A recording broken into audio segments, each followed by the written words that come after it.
Few people would say catching COVID-19 was a good thing, but that's exactly how an Okolona mom sees it. She told Brooke, had it not been for the virus, she may still be walking around with something even more serious.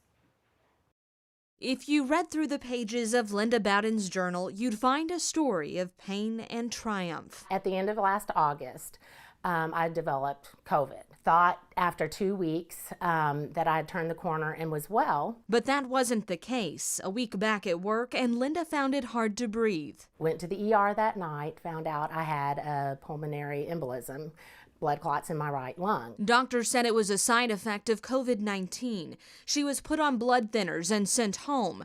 A month later, she fainted and headed back to the hospital.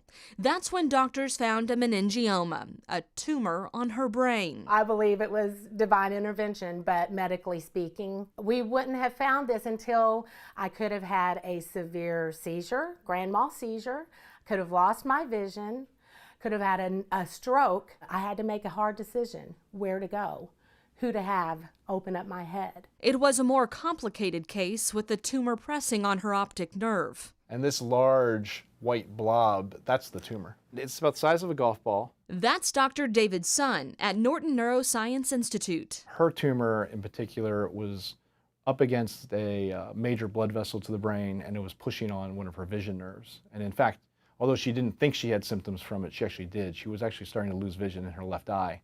She just hadn't noticed it yet. After all, she had quite a lot on her mind between COVID, a blood clot, and a tumor within a few weeks' time. And then I met with Dr. Sun. And one of the things he told me in that first appointment, I'm sorry, he said, listen, I respect this tumor, but I am not afraid of it.